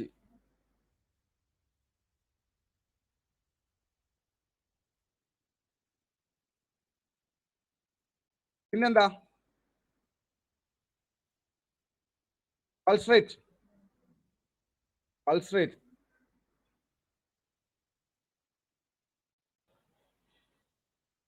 Above എത്രയാ? Above 120 beats per minute. അതെന്താ പൾസ് കൂടുതൽ? റേറ്റ് കൂടുന്ന എന്താ? റേറ്റ് കൂടുന്ന എന്താ?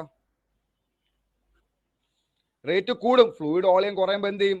ബോഡി സസ്റ്റെയിൻ ചെയ്യാൻ വേണ്ടി അല്ലെങ്കിൽ അത്രയും ബ്ലഡിനെ പമ്പ് ചെയ്യാൻ വേണ്ടി ബോഡി എന്ത് ചെയ്യും? ഹൈപ്പോളീമിയ, ടക്കിക്കാർഡിയയിലേക്ക് ലീഡ് ചെയ്യും അല്ലെ? അപ്പൊ ഈ 3 കാര്യങ്ങളാണ്. യൂറിൻ ഔട്ട്പുട്ട് 30-നും 50-നും താഴെ അല്ലെങ്കിൽ 50-ന് താഴെ. 50-ന് താഴെ എന്ന് വെച്ചാൽ 30-നും 50-നും താഴെ എന്ന് പറയുമ്പോൾ 50-ന് താഴെയാണെങ്കിൽ we have to start with. Arterial systolic B P 90-ന് താഴെയാണെങ്കിൽ ആർട്ടിരിയൽ നമ്മൾ എന്ത് നോക്കില്ല? പെരിഫറൽ നോക്കാൻ പറ്റില്ല. ബേൺ ആയതുകൊണ്ട് മിക്കവാറും പെരിഫറൽ നോക്കാൻ പറ്റില്ല. അപ്പൊ ആർട്ടിരിയൽ നമ്മൾ ഡിപ്പെൻഡ് ചെയ്യുന്നത്. Arterial less than 90 millimeter of mercury ആണെങ്കിൽ, പൾസ് റേറ്റ് 120-ന് മേളിലാണെങ്കിൽ. ഇനി അടുത്ത തിരിച്ചു ചോദ്യം വരാം. ഫ്ലൂയിഡ് റെസ്റ്റിഷൻ വേണ്ടാത്ത സാഹചര്യം ഏതൊക്കെയാണെന്ന്. Urine output above 50 milliliter, fluid resuscitation വേണ്ട. Arterial systolic B P above 90 mm of Hg, fluid resuscitation വേണ്ട. Pulse rate below 120 beats per minute, fluid resuscitation വേണ്ട. ക്ലിയർ? ക്ലിയർ? ക്ലിയർ? ഓക്കെ, ഇങ്ങനെയാണ് നമ്മൾ എന്ത് ചെയ്യുക? നമ്മൾ ഫ്ലൂയിഡ് റെസ്റ്റിഷൻ നമ്മൾ പ്ലാൻ ചെയ്യുക അല്ലെ? നമ്മൾ ഫ്ലൂയിഡ് റെസ്റ്റിഷൻ പ്ലാൻ ചെയ്യുന്നത് എന്ത് വെച്ചിട്ടാണ്? നമ്മൾ ഈ പറഞ്ഞ 3 പാരാമീറ്റേഴ്സ് നമ്മൾ വെയിലി നോക്കുക. യൂറിൻ ഔട്ട്പുട്ട് 50-ന് താഴെയാണെങ്കിൽ, ആർട്ടീരിയൽ സിസ്റ്റോളിക് ബി പി 90-ക്ക് താഴെയാണെങ്കിൽ, പൾസ് റേറ്റ് 120-ക്ക് താഴെയാണ്. ഇങ്ങനെ ആണെങ്കിലാണ് നമ്മൾ ഫ്ലൂയിഡ് റെസ്റ്റിഷൻ സ്റ്റാർട്ട് ചെയ്യുക. ഫ്ലൂയിഡ് റെസ്റ്റിഷൻ നമ്മൾ പല ഫോർമുലകളുണ്ട്. ആദ്യത്തെ 24 മണിക്കൂർ എന്താണ് കൊടുക്കുന്നത്? Fluid resuscitation first 24 hours. Fluid resuscitation നമ്മൾ കാണാല. ഫസ്റ്റ് 24 hours എന്താണ്? ഫസ്റ്റ് 24 hours എന്ത് കൊടുക്കും നമ്മൾ?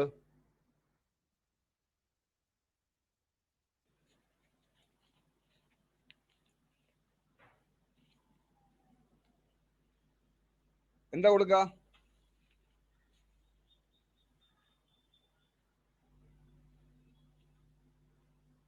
എല്ലാരും വന്നില്ലേ? RL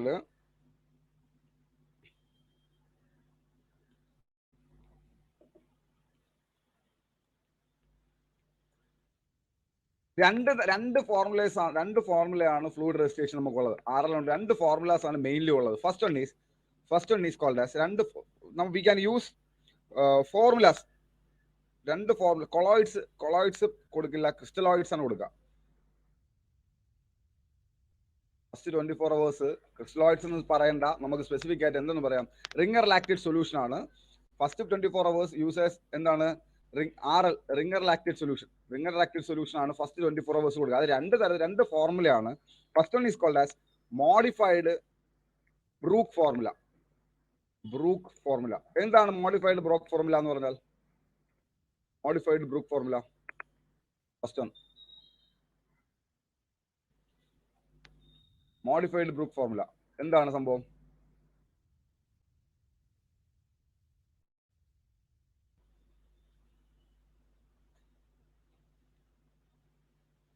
ടോട്ടൽ ഫ്ലൂയിഡ് കാൽക്കുലേറ്റ് ചെയ്യുന്നത്. ടോട്ടൽ ഫ്ലൂയിഡ് എങ്ങനെ കൊടുക്കുന്ന? എങ്ങനെ കാൽക്കുലേറ്റ് ചെയ്യുന്ന? Total fluid is 2 ml into into body weight into percentage TBSA. 2 ml into body weight into percentage TBSA. ഇതെങ്ങനെയാ ഇൻഫ്യൂഷൻ റേറ്റ് എങ്ങനെയാ? ഇൻഫ്യൂഷൻ റേറ്റ് എങ്ങനെയാ? half in first 8 hours.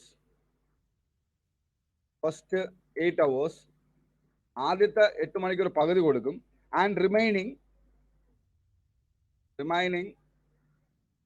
In next 16 hours, അടുത്ത 16 മണിക്കൂർ കൊണ്ട് റിമൈനിങ് കൊടുക്കും.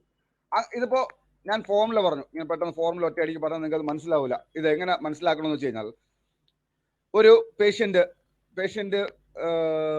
Wait body weight 55 kg body weight ഉള്ള ഒരു patient, percentage T B S A 22 ആണെങ്കിൽ എത്ര ഫ്ലൂയിഡ് കൊടുക്കണം? മോഡിഫൈഡ് ബ്രൂക്ക് അനുസരിച്ച് ടോട്ടൽ ഫ്ലൂയിഡ് എന്ന് പറയുന്നത് എത്ര വരും? 2 into 55 into എത്രയാ? 22. എത്ര വരും? 2 into 55 into 22 ഒന്ന് കാൽക്കുലേറ്റ് ചെയ്യണം.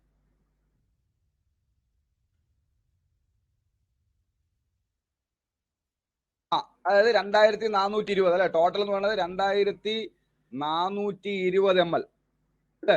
ഇതില് എത്ര ml ഫസ്റ്റ് അവറിൽ? ഫസ്റ്റ് 8 hours എത്ര ml കൊടുക്കും? First 8 hours 1210 ml first 8 hours and next 16 hours അടുത്ത 16 മണിക്കൂറിൽ എത്ര കൊടുക്കും? 1210 ml. ഇങ്ങനെയാണ് fluid resuscitation according to the Brooke formula അല്ലെങ്കിൽ മോഡിഫൈഡ് ബ്രൂക്ക് ഫോർമുല അനുസരിച്ച് നമ്മൾ ഫ്ലൂയിഡ് റെസിസ്റ്റേറ്റ് ചെയ്യാം. ഓക്കെ, സൊല്യൂഷൻ ഏതാണ്?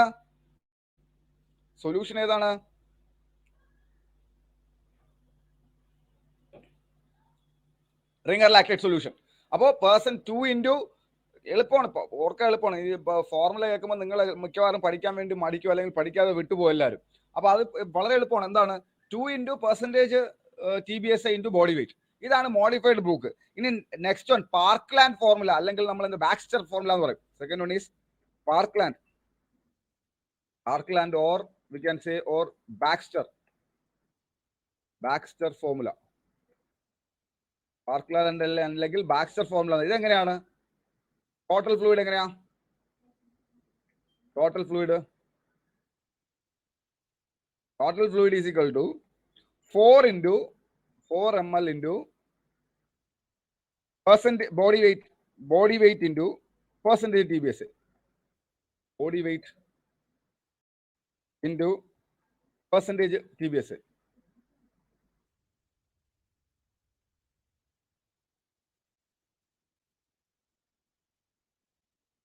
ഇവിടെ കൊടുക്കുന്നതിൽ ഒരു വ്യത്യാസമുള്ളത് എന്താണെന്ന് വെച്ച് കഴിഞ്ഞാൽ, half in first 8 hours infusion rate half in first 8 hours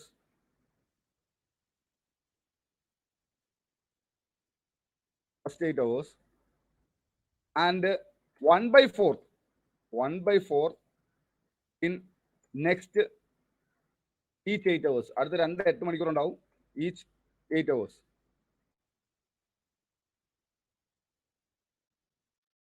മനസ്സിലായോ? ആദ്യത്തെ 8 മണിക്കൂറിൽ ഇവിടെയൊക്കെ ഈ ടൈം ഓഫ് എപ്പോ തൊട്ടാ സ്റ്റാർട്ട് ചെയ്യുന്നത്? സമയം എത്ര മണിക്ക് എപ്പോ തൊട്ട് കാൽക്കുലേറ്റ് ചെയ്ത് തുടങ്ങും? First 8 hours from the time of injury. കേട്ടാ, ടൈം ഓഫ് ഇഞ്ചുറി. നമുക്കൊരു 1 മണിക്കൂർ കഴിഞ്ഞാണ് പേഷ്യന്റിനെ കിട്ടുന്നതെങ്കിലും ആദ്യത്തെ 8 മണിക്കൂർ എന്നുള്ളത് ടൈം ഓഫ് ഇഞ്ചുറി തൊട്ട് ആ 8 മണിക്കൂറാണ് കേട്ടോ. അപ്പോൾ അങ്ങനെയാണ് നമ്മൾ എന്ത് ചെയ്യുന്നത്? ഫോർമുല കാൽക്കുലേറ്റ് ചെയ്യുന്നത്. അപ്പോൾ പാർക്ക്ലാൻഡ് വെച്ചാണെങ്കിൽ ഈ പേഷ്യന്റിന് നമുക്ക് എങ്ങനെ കണക്കൂട്ടാം? ഇപ്പൊ ഫോർമുല മാറി പാർക്ക്ലാൻഡ് വെച്ചാണെങ്കിൽ എങ്ങനെ നമുക്ക് കണക്കൂട്ടാം? സെയിം പേഷ്യന്റിന്റെ കാര്യം പാർക്ക്ലാൻഡ് വെച്ച് ടോട്ടൽ വോളിയം എത്ര വേണം? 4000 4840 ml ആണ് ടോട്ടൽ. അതിൽ ഫസ്റ്റ് 8 hours എത്ര കൊടുക്കും? ഫസ്റ്റ് 8 hours എത്ര കൊടുക്കും? 2420 ml. Next 8 hours second 8 hours, second 8 hours 1210 ml. അടുത്ത 8 hours third 8 hour, third 8 hours 1210 ml. ഇങ്ങനെയാണ് എന്ത് ചെയ്യുന്നത്? ബാക്സ്റ്റർ ഫോർമുല അല്ലെങ്കിൽ പാർക്ക്ലാൻഡ് ഫോർമുല. ഇന്ത്യയിൽ കൂടുതൽ യൂസ് ചെയ്യുന്ന ഏതാ? നമ്മൾ കൂടുതൽ യൂസ് ചെയ്യുന്ന ഏതാ?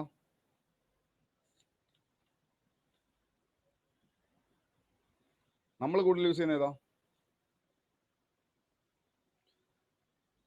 അല്ലല്ല, നമ്മൾ യൂസ് ചെയ്യുന്ന പാർക്ക്ലാൻഡ് ആണ് അല്ലേ? പാർക്ക്ലാൻഡ് ആണ് widely used in India. Widely നമ്മൾ കുറച്ചുകൂടെ ഫ്ലൂയിഡ് കൂടുതൽ കൊടുക്കും. Widely used in India. ഇന്ത്യയിൽ ഏറ്റവും കൂടുതൽ ഉപയോഗിക്കുന്നത് ഏതാണ്? പാർക്ക്ലാൻഡ് ഫോർമുല ആണ്. രണ്ട് ഫോർമുലയും മനസ്സിലായോ? മോഡിഫൈഡ് ബ്രൂക്സും പാർക്ക്ലാൻഡും മനസ്സിലായോ? മനസ്സിലായോ രണ്ടും? Any doubts?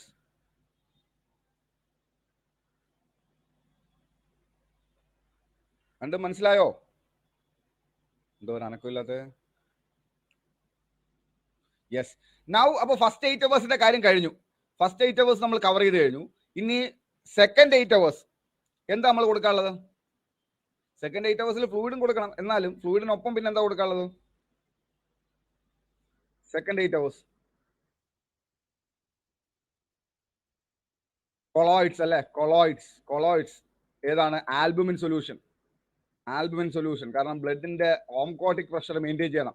അപ്പൊ സെക്കൻഡ് 8 hours എന്ത് കൊടുക്കുക? കൊളോയിഡ്സ് കൊടുക്കുക. അത് എങ്ങനെയാന്ന് വെച്ച് കഴിഞ്ഞാൽ അതിന്റെ ടോട്ടൽ കൊളോയിഡ് എങ്ങനെ കണക്കൂട്ടണം എന്ന് വെച്ച് കഴിഞ്ഞാൽ ടോട്ടൽ കൊളോയിഡ് ഈസ് 0.3, പുറത്ത് വെച്ചോളെ, 0.3 to 0.5 ml, 0.3 to 0.5 ml into percentage body weight, into body weight into TBSA, percentage TBSA. So ഇങ്ങനെയാണ് എന്ത് ചെയ്യുക? എന്ത് 0.3 ഇതാണ് ക്രിസ്റ്റലോയിഡ്സ്. അതായത് അടുത്ത 24 മണിക്കൂർ കൊണ്ട് ഇത്ര എന്ത് കൊടുക്കണം? ആൽബുമിൻ സൊല്യൂഷൻ കൊടുക്കണം. അങ്ങനെയാണെങ്കിൽ ഈ പേഷ്യന്റ് നമ്മൾ എത്ര ആൽബുമിൻ കൊടുക്കേണ്ടി വരും? ഈ പേഷ്യന്റ് നമ്മൾ എത്ര ആൽബുമിൻ കൊടുക്കണം? ടോട്ടൽ എന്ന് പറയുമ്പോൾ 0.3 ആകുമ്പോൾ എത്ര കൊടുക്കേണ്ടി വരും? 24 hours. മൊത്തം 24 മണിക്കൂറുണ്ട്. അങ്ങനെയല്ലേ എഴുതിക്കണം ഞാൻ? Sorry second 24 hours. Sorry second 24 hours. Sorry ട്ടാ. അടുത്ത 24 മണിക്കൂറാണേ. എഴുതിയപ്പോൾ തരുവേ, പറഞ്ഞപ്പോൾ കറക്റ്റ് ആയിരുന്നു തോന്നുന്നു. അങ്ങനെയാണെങ്കിൽ ഈ പേഷ്യന്റ് എത്ര കൊടുക്കും?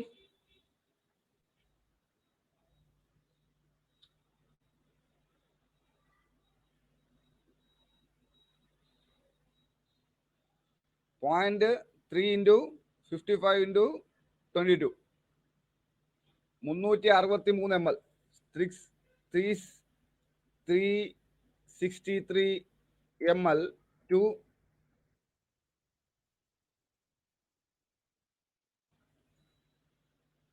605 ml.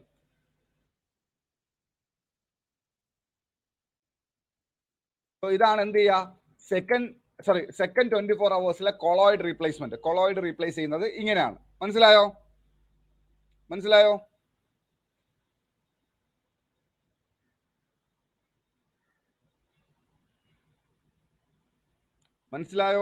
ഉറക്കമാണോ? Yes. So that is about the fluid replacement. ഇനി പേഷ്യന്റിന്റെ ബാക്കി കാര്യങ്ങളിലേക്ക് വരാം. പൊസിഷൻ എന്ത് കൊടുക്കാം?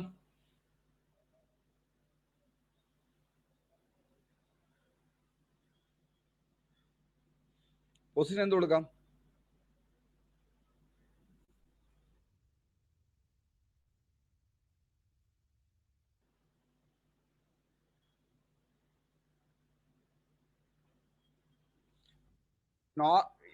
injured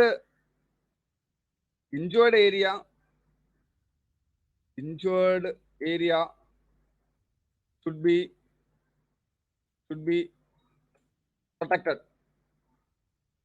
protected to avoid pressure. ഇപ്പൊ ഇഞ്ചുവേർഡ് ഏരിയയിൽ കടത്തരുത്. ഇപ്പൊ മുതുകത്താണ് ഇഞ്ചുറി എങ്കിൽ തിരിച്ച് കിടത്തുക, ചെസ്റ്റിലാണ് ഇഞ്ചുറി എങ്കിൽ നേരെ കിടത്തുക, കാലാണെങ്കിൽ പൊക്കി വെച്ച് കിടത്തുക. അപ്പോൾ ഈ ഇഞ്ചുവേർഡ് ഏരിയ എന്ത് ചെയ്യണം? പ്രഷർ വരാതെ അവോയ്ഡ് ചെയ്യണം അല്ലെ. ഇഞ്ചുവേർഡ് ഏരിയയിൽ പ്രഷർ വരാതിരിക്കാൻ നമ്മൾ എന്തെങ്കിലും ആ ഭാഗം വെച്ച് കടത്തരുത്. അതേസമയം if burn is in head or neck, head or face, എന്ത് ചെയ്യാം? Head or face, elevate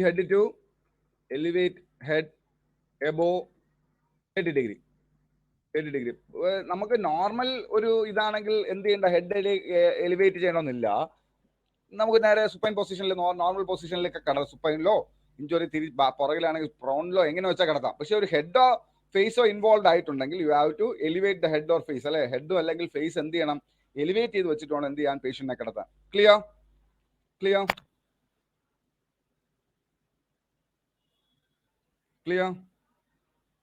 then പിന്നെന്ത് ചെയ്യണം? സ്ട്രിക്റ്റ് അസെപ്റ്റിക് ടെക്നിക്സ് അല്ലെ. ഇൻഫെക്ഷൻ പ്രിവെന്റ് ചെയ്യാൻ വേണ്ടി strict aseptic techniques. Aseptic technique follow ചെയ്യണം. അസെപ്റ്റിക് ടെക്നിക്ക് നമ്മൾ എന്ത് ചെയ്യണം? ഫോളോ ചെയ്യണം അല്ലെ. സ്ട്രിക്റ്റ് അസെപ്റ്റിക് ടെക്നിക്ക് ഫോളോ ചെയ്യണം. സോ ഇതാണ് നമ്മൾ നോർമലി എമർജന്റ് ഫേസിൽ നമുക്ക് ചെയ്യാനുള്ള കാര്യങ്ങൾ. ഫ്ലൂയിഡ് റെസ്റ്റിറേഷൻ കഴിഞ്ഞു. അപ്പോൾ ഒരു എത്ര സമയം വരെ? ഒരു 78 മണിക്കൂർ അല്ലെങ്കിൽ 48 മണിക്കൂർ അല്ലെങ്കിൽ 24 മണിക്കൂർ തൊട്ട് 78 മണിക്കൂർ വരെ പോകും. അപ്പോഴേക്കും നമ്മൾ ബോഡി എന്ത് ചെയ്യുന്നു? നോർമൽ ഫംഗ്ഷനിലേക്ക് തിരിച്ചു കൊണ്ടുവരണം. ഇനി അത് കഴിഞ്ഞാൽ അടുത്ത ഫേസ് എന്താ? Second phase is acute phase or wound healing face.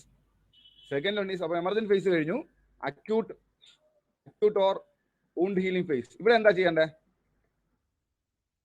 Wound healing phase. ഇവിടെ എന്താ ചെയ്യല്ലേ? എപ്പോ തുടങ്ങുന്ന എപ്പോഴാ? Starts when patient is hemodynamically stable.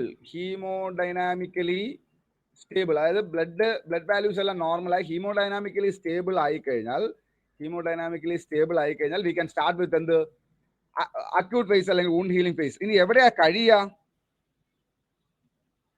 കഴിയുന്നത്? And ends with wound closure. Wound കൃത്യമായി ഉണങ്ങുന്നത് വരെ നമുക്ക് എന്തെന്ന് പറയാം? അക്യൂട്ട് ഫേസ് അല്ലെങ്കിൽ വൂണ്ട് ഹീലിംഗ് ഫേസ് എന്ന് പറയാം. സി, അതിനകത്ത് ഒരു കാര്യം ഓർക്കാനുള്ളത്, എമർജന്റ് ഫേസിനകത്താണ് ഫ്ലൂയിഡ് റെസ്റ്റിറേഷൻ വരുന്നത് കേട്ടോ. അത് ഓർത്തോളേ. എമർജന്റ് ഫേസിനകത്താണ് അതായത് ആദ്യത്തെ ഒരു 24 മണിക്കൂർ മുതൽ 78 മണിക്കൂർ വരെ, അല്ലെങ്കിൽ ആദ്യത്തെ ഒരു 78 മണിക്കൂർ വരെ എന്താണ്? എമർജന്റ് ഫേസ് ആണ്. നമ്മൾ എന്ത് ചെയ്യണം? പേഷ്യന്റിനെ ഹീമോഡൈനാമിക്കലി സ്റ്റേബിൾ ആക്കാൻ ബേൺ മാനേജ് ചെയ്യുന്നവർക്ക് അറിയാം ആദ്യത്തെ ഒരു 78 മണിക്കൂർ എത്രത്തോളം ഇമ്പോർട്ടന്റ് ആണ് അല്ലേ. അതൊന്ന് പേഷ്യന്റ് ഒന്ന് ഹീമോഡൈനാമിക്കലി സ്റ്റേബിൾ ആക്കാൻ നമ്മൾ എന്തോരം പാടുപെടും എന്നുള്ളത് അറിയാം. അപ്പോൾ അത് കഴിഞ്ഞാണ് വൂണ്ട് ഹീലിംഗ് ഫേസ് തുടങ്ങുന്നത്. പേഷ്യന്റ് ഹീമോഡൈനാമിക്കലി സ്റ്റേബിൾ ആയി കഴിഞ്ഞാൽ പിന്നെ എന്താണ്? വൂണ്ട് ഹീലിംഗിലേക്ക് അല്ലെങ്കിൽ വൂണ്ട് ക്ലോഷർ വരെയാണ് എന്ത്? ഇവിടെ നമ്മൾ എന്താണ് നമ്മുടെ പ്രയോറിറ്റീസ്? എന്തൊക്കെയാ പ്രയോറിറ്റീസ്? എന്തൊക്കെയാണ്?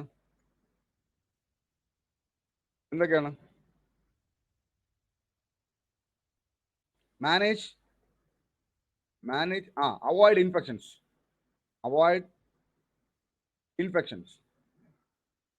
ഇൻഫെക്ഷൻസ് വരാൻ സാധ്യതയുണ്ട് അല്ലെ.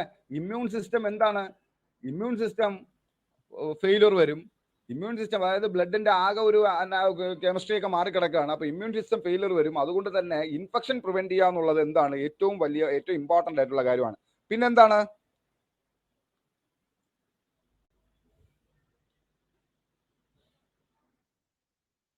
നമ്മൾ ഫ്ലൂയിഡ് കുറെ അങ്ങ് കൊടുക്കും. അപ്പൊ എന്ത് സംഭവിക്കും?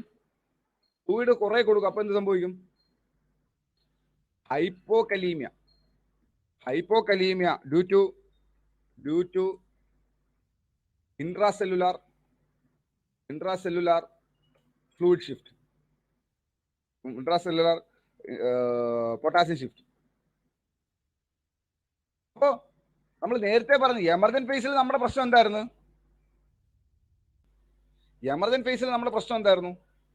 ഹൈപ്പർ കലീമിയ ആയിരുന്നു അല്ലേ. സെല്ലെല്ലാം നശിച്ചിട്ട് പൊട്ടാസ്യം എല്ലാം കൂടെ ബ്ലഡിനകത്തേക്ക് കയറി. ഇപ്പൊ നമ്മൾ എന്ത് ചെയ്തു? ബ്ലഡിൽ കൂടുതൽ ബ്ലഡിന്റെ വോളിയം നമ്മൾ കൂട്ടി. വോളിയം കൂട്ടുമ്പോൾ എന്ത് സംഭവിക്കും? ബ്ലഡിലെ കോൺസെൻട്രേഷൻ ഓഫ് പൊട്ടാസ്യം കുറയും. കാരണം ബ്ലഡിൽ പൊട്ടാസ്യം എന്ത് ചെയ്യും? ഇൻട്രാസെല്ലുലാറിലേക്ക് പൊട്ടാസ്യം രക്ഷപ്പെട്ടു തുടങ്ങും. പൊട്ടാസ്യം എസ്കേപ്പ് ചെയ്യും. So that will lead into എന്താണ്? ഹൈപ്പോകലീമിയ. ഇനി വോളിയത്തിന്റെ കാര്യമാ? വോളിയത്തിന്റെ കാര്യം ഹൈപ്പർ ഒളീമിയ വരാം അല്ലെ, ഹൈപ്പർ ഒളീമിയ വരാം. Hypervolemia due to intravascular shift of fluid. Intravascular shift of fluid. ഉണ്ടായിരുന്ന ഫ്ലൂയിഡ് കുറെ എന്ത് ചെയ്തു, ചാടി പുറത്തു പോയി അല്ലേ. ഉണ്ടായിരുന്ന ഫ്ലൂയിഡ് കുറെ ചാടി പുറത്തു പോയി. നമ്മൾ കുറെ ഫ്ലൂയിഡ് കൊടുക്കുകയും ചെയ്ത് എന്ത് ചെയ്യും, ഒന്ന് സബ്സൈഡ് ചെയ്ത് വരുമ്പോൾ അല്ലെങ്കിൽ ആ ഇഞ്ചുറിയുടെ ഒരു ആക്കം കുറഞ്ഞ് സെൽസ് ഫോം ചെയ്ത് വരുമ്പോഴത്തേക്ക് എന്ത് ചെയ്യും, ഫ്ലൂയിഡ് തിരിച്ചെങ്ങോട്ട് കയറും, തിരിച്ച് ഇൻട്രാവാസ്കുലർ ഇൻട്രാവാസ്കുലർ സ്പേസിലേക്ക് ഫ്ലൂയിഡ് കയറും. That will lead in to എന്താണ്, ഹൈപ്പറോളി. അപ്പൊ ഇത് മൂന്നുമാണ് നമ്മൾ എന്ത് ചെയ്യാനുള്ളത്, മാനേജ് ചെയ്യാനുള്ളത് അല്ലെ. ഇത് മൂന്നുമാണ് നമ്മൾ എന്ത് ചെയ്യാനുള്ളത്, മാനേജ് ചെയ്യാനുള്ളത്. Clear? Clear?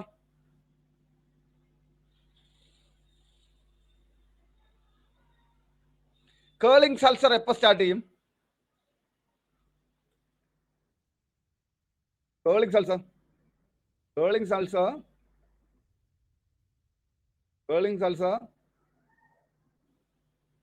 may occur at the end of first week. സംഭവം അവിടെ ബ്ലഡ് സപ്ലൈ പോയിട്ട് അവിടെ സെല്ല് നശിച്ചു തുടങ്ങി കഴിയും. അതൊരു അൾസറേഷൻ ആയിട്ട് മാനിഫെസ്റ്റ് ചെയ്യുന്നത് എത്രയാണ്, അറ്റ് ദ എൻഡ് ഓഫ് ഒരു ഇഞ്ചുറി കഴിഞ്ഞ ഒരാഴ്ച കഴിയുമ്പോഴാണ് എന്ത് ചെയ്യുന്നത്, കേളിംഗ് സൾസർ ആയിട്ട് എന്ത് ചെയ്യുന്നത്, വരുന്നത് അല്ലെ. ഇനി ഏറ്റവും നല്ല ആന്റി മൈക്രോബിയൽ ഏജന്റ്, യൂസ് ചെയ്യാൻ പറ്റുന്ന ആന്റി മൈക്രോബിയൽ ഏജന്റ് ഏതാണ്?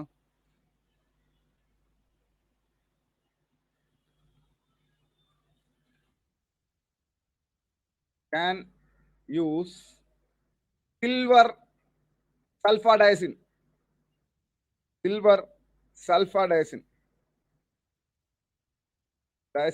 as antimicrobial of choice. ഇതിന് എന്താന്ന് വെച്ചാൽ ഈ സിൽവർ സൾഫാഡൈസിനുള്ള പ്രത്യേകത എന്താന്ന് വെച്ച് കഴിഞ്ഞാൽ it can penetrate into the ടിഷ്യൂനകത്തേക്ക് കയറി പോകാൻ പറ്റും. നമ്മൾ പുറത്ത് സർഫസ് അപ്ലൈ ചെയ്താലും അത് എങ്ങോട്ടേക്ക് ടിഷ്യൂനകത്തേക്ക് കുറച്ച് കയറി പോകാൻ പറ്റുന്നതുകൊണ്ട് തന്നെ ഇതിന് എന്തായിട്ട് നമുക്ക് യൂസ് ചെയ്യാം, ഡ്രഗ് ഓഫ് ചോയ്സ് അല്ലെങ്കിൽ ആന്റി മൈക്രോബിയൽ ഓഫ് ചോയ്സ് ആയിട്ട് നമുക്ക് എന്തിനു യൂസ് ചെയ്യാം, സിൽവർ സൾഫാഡൈസിനെ യൂസ് ചെയ്യാം. Clear?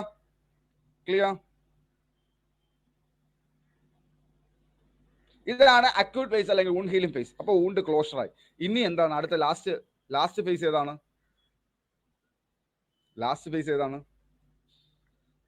Third one is rehabilitation phase. എവിടം തൊട്ട് എവിടം വരെയാണ്, അല്ലെങ്കിൽ we can say it as എന്ത്, റീസ്റ്റോറേറ്റീവ് ഫേസ് എന്ന് പറയാം. എപ്പോൾ തുടങ്ങും? ബിഗിൻസ് വിത്ത് വൂണ്ട് ഹീലിംഗിലാണ് തുടങ്ങുക. എവിടെ എൻഡ് ചെയ്യും?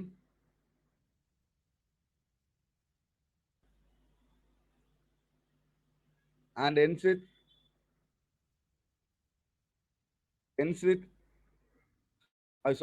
ബിഗിൻസ് വിത്ത് എപ്പോഴാണ്?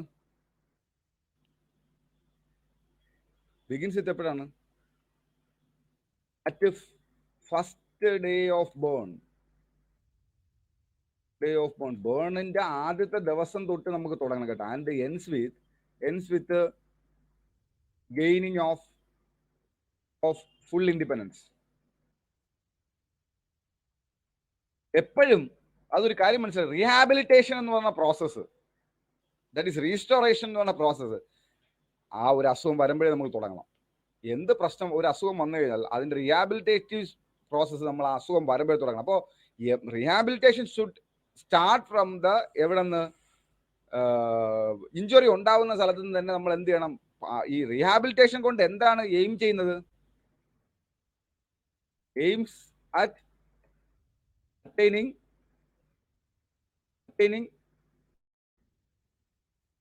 full independence അല്ലേ.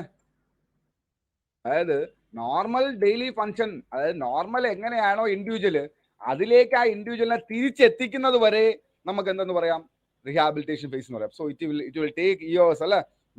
മാക്സിമൽ ഫങ്ഷനിലേക്ക് എത്തിക്കുന്നത് വരെ നമുക്ക് എന്തെന്ന് പറയാം, റീഹാബിലിറ്റേഷൻ എന്ന് പറയാം. അപ്പൊ അത് എത്ര ചില വർഷങ്ങൾ തന്നെ എടുത്തേക്കാം അല്ലെ. ക്ലിയർ?